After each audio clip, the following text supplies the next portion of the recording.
Speaker. Oh. Yeah. Just I won't be long. I know you're anxious to wrap up. Just to say, I too support the first motion.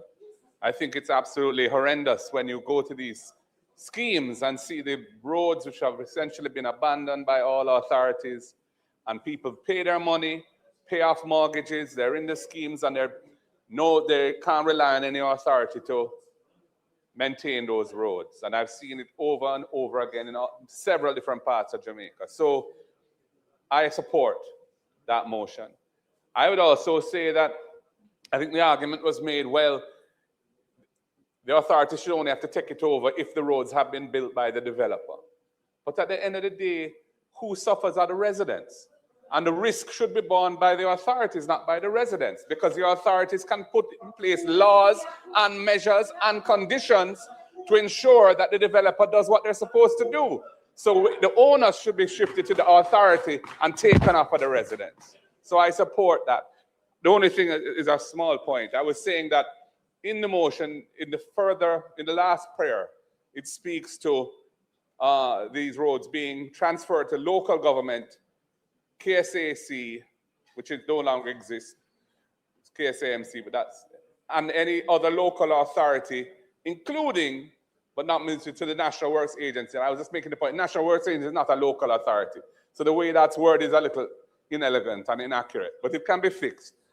On the other motions to do with the Representation of the People's Act, I endorse what the Leader of Opposition Business in the House has said. I think the House should not rush to come to a conclusion on amendments to ROPA without the considered input of the ECJ and the staff who are responsible for elections. That is a tradition.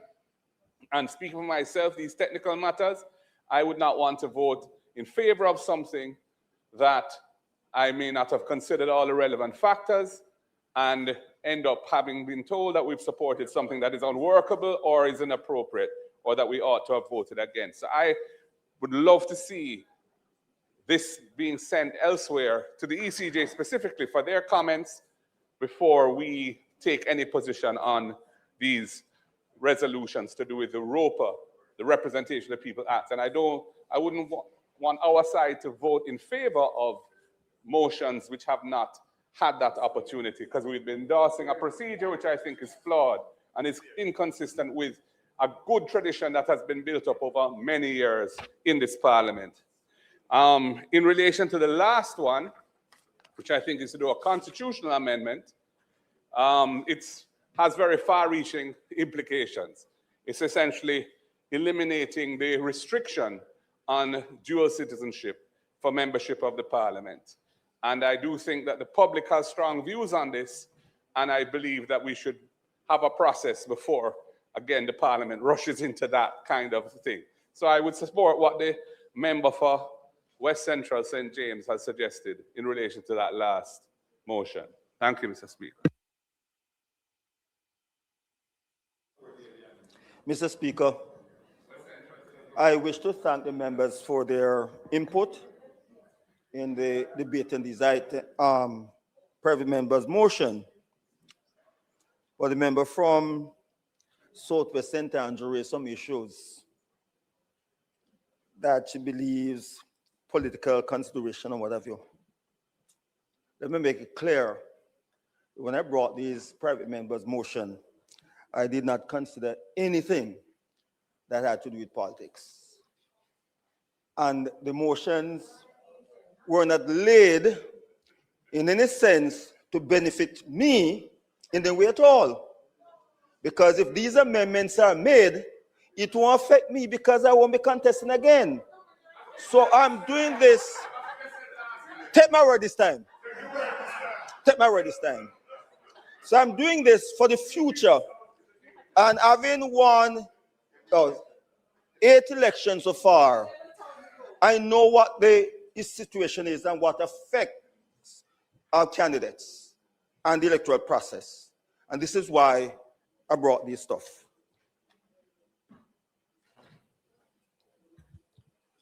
Mr. Speaker, as it relates to private members' motion 1, the member mention the single road authority and the rest of it. But this is a different issue from the single road authority. What I want is for the authority to take responsibilities for the infrastructures in housing scheme where you have citizens who have paid money, bought their units, and still nobody is responsible for them. So that's all I'm asking for.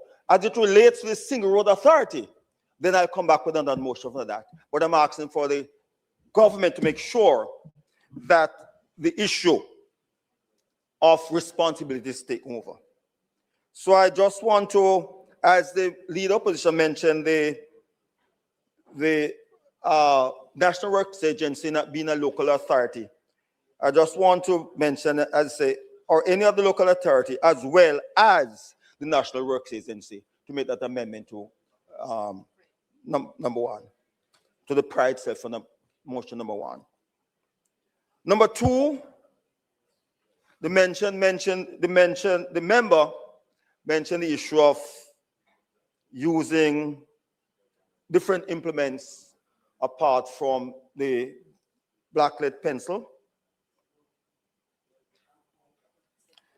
I accept her suggestion there, and I would want to delete the priors in section private members motion number 2 and substitute as such.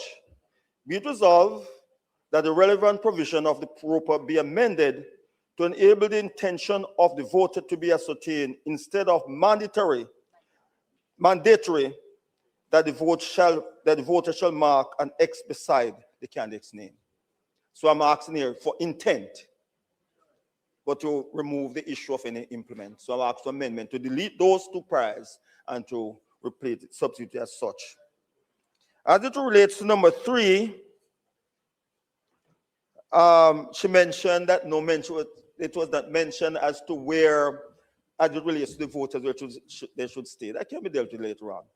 But I'm asking now that the outdoor agents that are stipulated by 41A subsection 1, they're by law.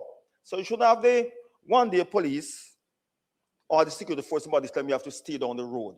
If they are provided for as the indoor agent in ROPA, then they should be recognized as such and should be at a place where they can carry the responsibilities effectively than having a one-day police and the security force telling go down the road. There are times when you have the one-day police or the security force are political and they take political actions. Allow the people or the person appointed by the candidate to carry the responsibility on part of the candidate. This is why I'm asking that for this one, be it resolved that in the case return officer selection, election workers and what have you, that they be less than the 200 yards from the polling stations so they can effectively carry out the responsibility. That's all I'm asking for. 4, the member from Eastern Portland mentioned that they shouldn't change the hour to additional hour because thief walk at night. Thief walk at day too. Thief walk at morning. It don't matter the time. If people want to thief, then go and thief. You can't tell a thief not to thief. Thank you. So I wouldn't say use that. The issue that some of us have urban section of our constituencies. And even though the requirement for employers to allow workers time off to vote, how much hours? 2 hours? 3. Many times, the employees do not allow the voters, the employees so to do. And there are areas like in Southwest St. Catherine, people work in Kingston, and after work, they cannot leave their job in time to reach Old Harbour or Bartons to cast the ballots. That's the only reason I ask for an additional hour, so that every elector will have the opportunity to cast their votes. Because you can't ask the worker to walk off the job to go vote. And tomorrow morning, the employer say you don't have a job. But give them the opportunity so to do. And that's the only reason why I ask for an additional hour for them. I'm asking for an additional hour. And you have maybe 1,000 people come and vote against me. And if you close at 5, I would have won. So that's not the case, right? I didn't think of that. It's just to give the electors the opportunity to go and cast the ballot and don't restrict them at all. 5, the member mentioned the issue of the counterfoil. All I'm saying here is not any hanky-panky and political stuff. There are presiding officers who made the error of not removing the counterfoil and putting the box. But the section of the roper states that in the course of counting the ballots, if the counterfoil is intact, to remove it and count the ballots. So I'm saying there are times when the presiding officer remove the counterfoil and it's torn not along the perforated line but above or below. And you have cases where those ballots are rejected. It's not the fault of the elector that the presiding officer did not make a clean removal. And there are cases in which the perforation was not done correctly. So it caused the ballot to be torn above or below. So once it is removed above or below, it should be counted, just as the presiding officer has the right to remove it at the time of counting. So I'm saying whether it's removed above or below the perforated line, it should be a proper ballot. That's what I'm asking for. 6. Which one? This is one I'm asking that private motion number 6 is the issue of re-verification and renumeration of voters. We have a whole lot of some huge voters per constituencies. And then they talk the issue of the number of voters, apathy, and those things. And that's nonsense. Do not reflect the true number of votes. So what I ask for here is that we call on the government to provide the necessary funds to have a complete remuneration of electors in this country. So we can have an understanding of the persons that we have. That's all I'm asking for. And I go further, that we just don't ask for it, that we have it done early before we face the next election.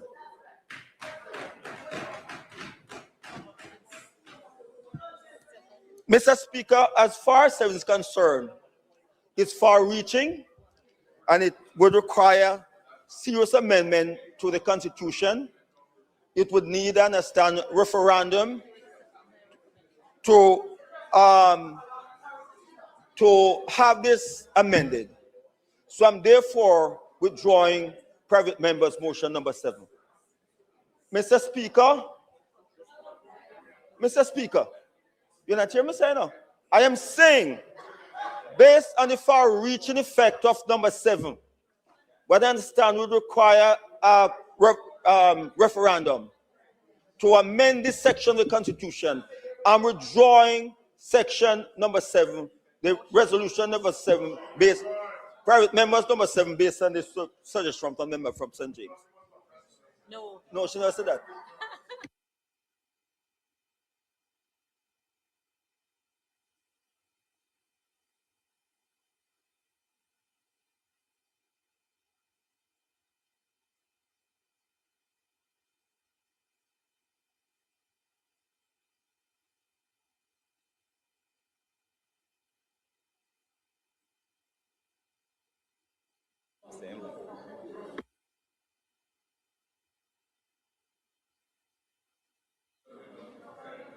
Mr. Speaker, I ask that you put private members number 1. All right, so Mr. Speaker, the amendments, I know the member made some amendments to the motion, which that would have to be noted so that could be put motion as amended, right? Just to provide some clarity to the members, if the motions are carried, the motions then proceed to a committee of the House. And the committees which the motions refer to will then decide on the appropriateness of the motion to be forwarded to make policy changes. So voting for the motions here move them to the committee stage. Just to be clear, it doesn't automatically. So in the case based on the advice from the House, in the case of motion one, it goes to the infrastructure committee. In the case of motion 2 to 6, it would go, no, 7 has been withdrawn. In the case of motion 2 to 6, it would go to the human resources committee, social and human resources committee. I also made the point that one of the, that I think we agree, and I said it to the leader of opposition business, that if the motions are put to the committee, then they would have to get, as the leader of opposition has also asked for, the feedback and input from the electoral. I'm just creating a context. Feedback from the electoral office of Jamaica. The leader of government business, of opposition business, has stated that he would rather that we hear from the ECJ before voting on the motion, as he indicated. So I'm just, for completeness, advising the House. So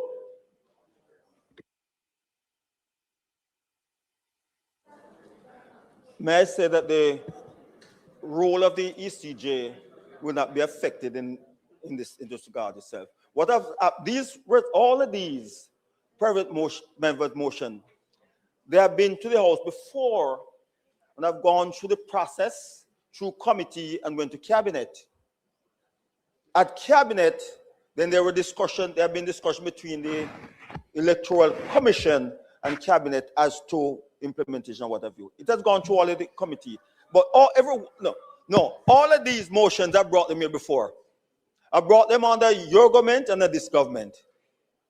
I brought them here before. Everyone has been brought here. But new parliament, the action, it was not concluded then. That's why I brought my new parliament. They were not dealt with completely. That's why I was advised to bring them back here to go through the process again. So I'm asking Mr. Speaker for the approval of private members' motion number 1 with the amendment removing, including, but not limited to National Works Agency.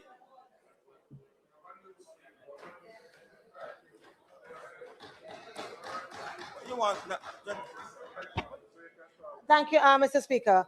Mr. Speaker, the question I have to ask is whether or not to do what you're asking us to do, to send it to committee. Yes, we're going to committee. Now, hold on, man, hold on.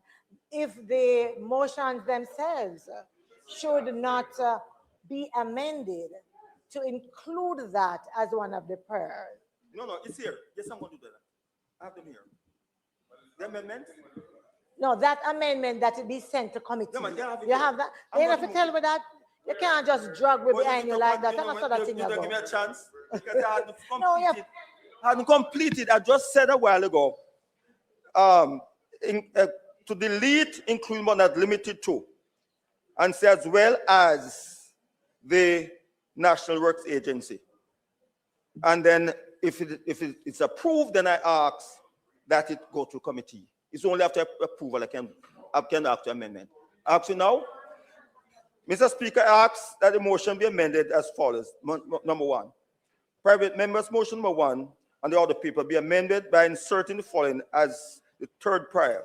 And be it further resolved that the Honorable House refer this motion to the Infrastructure and Physical Development Committee for consideration and report. Angela, you agree with that? No, that's why I meant to put the prior here now. You agree now, you accept that, Jennifer? Angela, the others? Yes.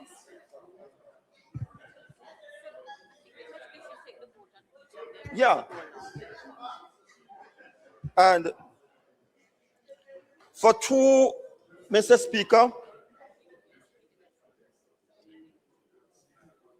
for 2, I delete the priors and substitute thereof, be it resolved that the relevant provision of the ROPA be amended to enable the intention of the voter to be ascertained instead of mandatory that the voter shall mark a X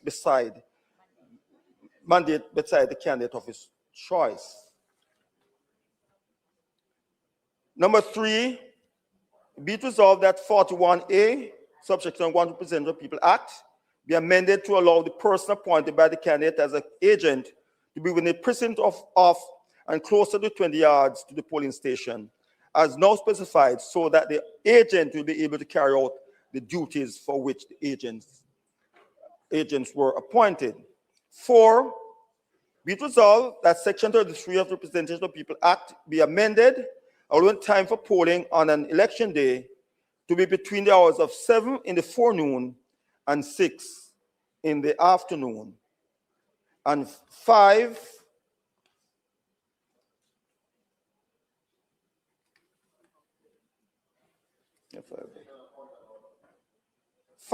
On a point of order, Mr. Speaker, the proposal of the motions is actually going through all the motions. We are suggesting that as one is not in dispute, yes, that we could take that one, that we could take those that refer to ROPA and the amendments, of course. yes, Those that relate to ROPA be taken separately, yes, and of course, 7 has been withdrawn. yes, yes. That's my intent. That's my intention. So, yeah. So, Mr. Speaker, I ask for private member motion number 1 to be as amended to be approved. The question is that private motion number 1 be amended as. Just a point of clarification, Mr. Speaker. We had made 2 recommendations, one of which the member had, in a sort of voice comment, said he had included in the amendment. But when he just read the amendments, I didn't hear that amendment, which is that a lien be placed. For which one of the motion? Motion 1. Motion 1. What amendment was it? That a lien be placed on a certain percentage of the property, which in the event, because what the motion is doing, Mr. Speaker, it's not really holding the developer accountable. And so the proposal was that a lien be placed on a certain number of the properties at the local authority level. This, my brother, this Even so. no required different set of thing. What I'm doing here, I'm dealing with the responsibility of the government. As it stands now, the local authority place a lien or whatever on the properties now. And the developers have to make available funds, large funds with the local authorities. That is used for at least 2 years. That any defect within that 2 years period is used to correct those defects. So I'm saying the title, when the first title is issued, then it's the responsibility of government to take over those the infrastructure. That's what I'm saying. But there are funds there to take care of those repairs. So I don't think you need any amendment here for that. The funds are there for that. Funds are there for that. And you know, you are a parish council, you was a council, you know that. So I'm asking that we take one. Yeah, man, the funds are there. No, I am telling you, hold on, member, I'm telling you. No, I'm telling you because funds are there and I know of it. Look here, as it relates to lien, that has to be dealt with by the local authority. Not to relate to lien, that's with the local authority. No, the lots and so those are local authority because St. Thomas is the first parish council to have instituted that. St. Thomas is the first one to have done that. Member, here is a suggestion. Do you think we need to take a 5-minute break here? No, don't. There's not. Just finish on. We're not that much agreement. I just ask for approval of number 1 with the amendment. No, because We have just take up number 1, we move on, man. moving on motion one. So the question is that motion one, as it is amended, as stated, those in favor, be approved. Those in favor? Aye. Those against? The ayes have it. It's permitted now. So, Madam, no? Huh? 2 to 6? I've gone through them, only 6 are left now to deal with. I've prevented all the others, only 6 now for me to do. As I said before, Mr. Speaker, I'm withdrawing number 7 based on the constitutional issue here. And 6, as I said, be it resolved that the government immediately provide the funds necessary for electoral officers of Jamaica to embark on a total re-verification and enumeration of voters in this country. Number 6. And Mr. Speaker, I'm asking for the amendment of private member motion 2 to 6 on the other paper. So, each be amended by inserting following at the final prior, and be it further resolved that the Honorable House refer these motion to Human Resources and Social Development Committee for consideration and report. The request is on the floor. Those in favor? Aye. Which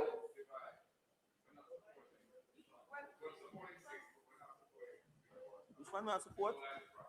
Instead divide. Take them from 1, from 2. So are we going to take number 6? But vote on them. Remember, just let me get it clear. Are you asking that 2 to 6 be amended? No. Each, I brought the amendments separately. What I'm saying now, there's no. So there's a divide on 6. There's so a divide on on 2 to 5. Yeah, you can just take 6. I would take 6. And you have to divide from 2 to 5.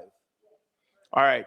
So the motion number 6, as it is amended, be approved. Those in favor? Aye. Those against? Ayes have it.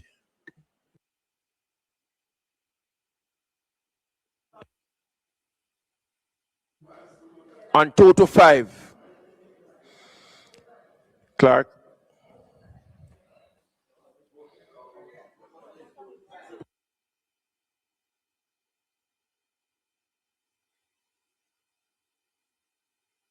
Two to 5 is the divide.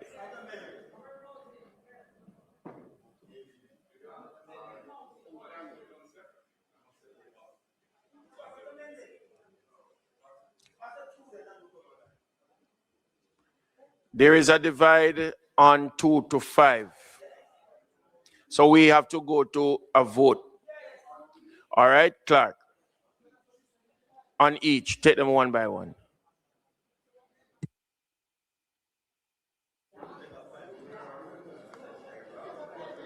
All right, so with respect to private members' motion number Members, listen 2, carefully. with respect to private members' motion number 2, this is the vote. Mr. Azan, Mr. Bartlett, Mr. Brown, Dr. Brownberg, Mr. Buchanan, Mr. Bunting, Ms. Burchell, Dr. Campbell,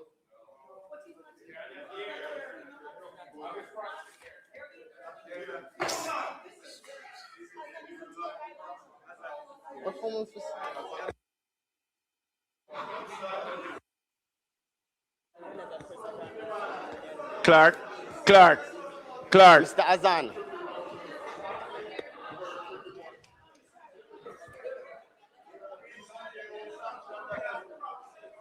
Members, if you remain quiet, we will hear the names called and we will know exactly who is answering.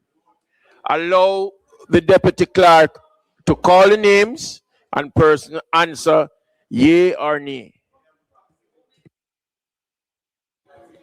All right, respect to private members' motion number 2 on the order paper. Mr. Azan. Mr. Bartlett, Mr. Brown, Dr. Brown Burke, Mr. Buchanan, Mr. Bunting, Ms. Burchell, Dr. Campbell, Dr. Chang, Dr. Chang, Mr. Charles Jr., Mr. Chuck,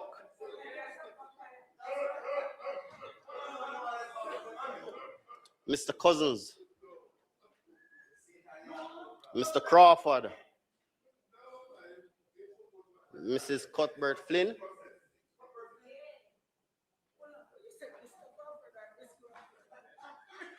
Miss Daly, Mrs. Dalrymple Filbert, Dr. Dawes, Dr. Dawes,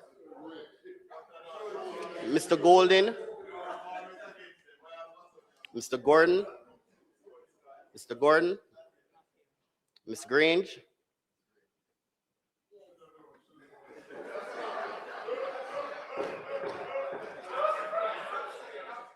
Mr. Green, Mr. Green, Miss Hamilton, Mr. Hales, Mr. Hines,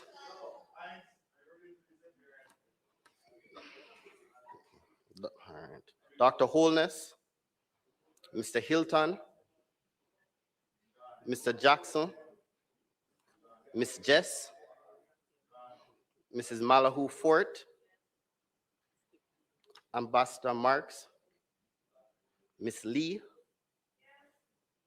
Mr. Main, Mr. Mackenzie, Mrs. Miller Bennett, Mr. Montague,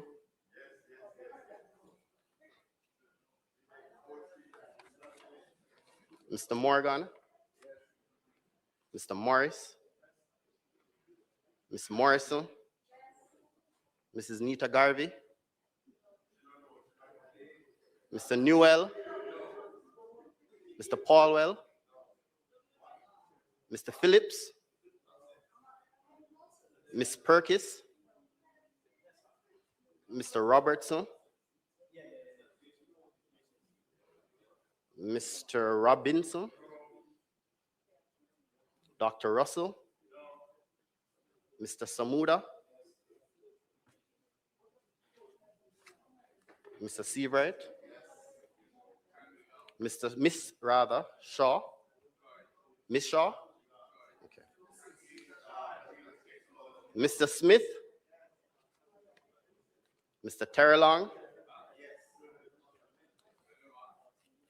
Dr. Tufton, Mr. Vaz, Darrell Vaz, Mr. Dwayne Vaz, Mr. Warmington, Dr. Wheatley, Mr. Williams Delroy, Mr. Williams Donovan, Mrs. Williams, and Mr. Witter.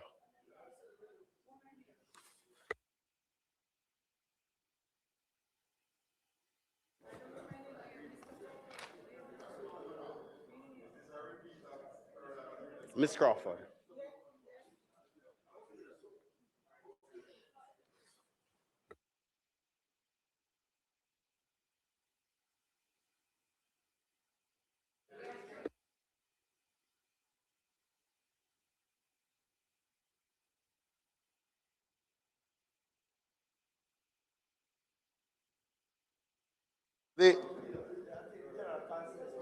The suggestion is if you put specifically that you are asking us to vote on motion 3, 4, and 5 and call the members' names, then the votes will be for each motion as indicated. So if you could proceed that way. All right. Concerning private members' motions 3 to 5 on the order paper, Mr. Azan, Mr. Bartlett, Mr. Brown, Dr. Brown Burke, Mr. Buchanan, Mr. Bunting, Ms. Burchell, Dr. Campbell, Dr. Chang, Mr. Charles Jr., Mr. Chuck, Mr. Clark, no sir, Mr. Cousins,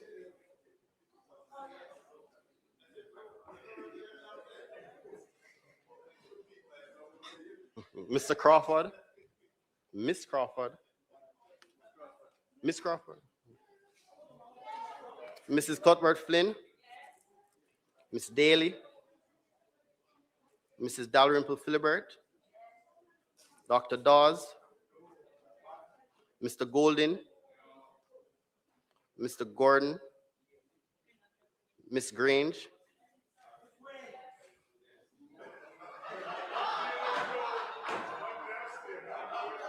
Miss Grange, Miss Grange, Mr. Green, Miss Hamilton, Mr. Hales, Mr. Hines, Dr. Holness, Mr. Hilton, Mr. Jackson, Miss Jess, Miss Lee, Mrs. Malahoo Fort, Ambassador Marks, Mr. Main, Mr. Mackenzie, Mrs. Miller Bennett, Mr. Montague,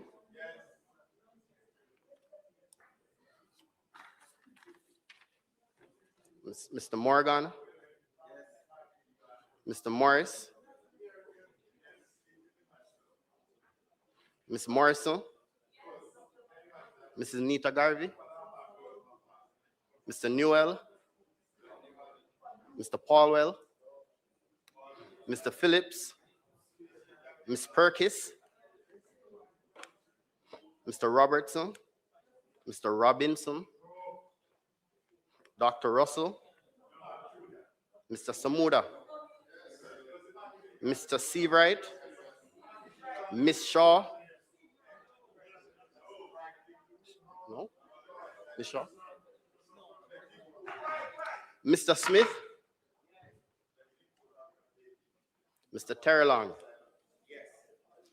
Dr. Tufton, Mr. Vaz Darrell, Mr. Vaz Dwayne, Mr. Warmington, Dr. Wheatley, Mr. Williams Delroy, Mr. Williams Donovan, Mrs. Williams, and Mr. Witter.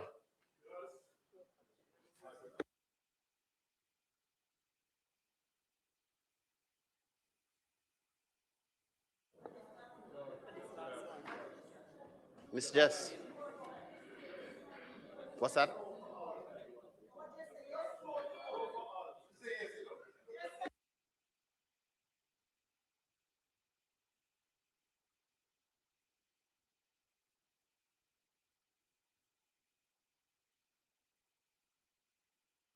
Miss Jess.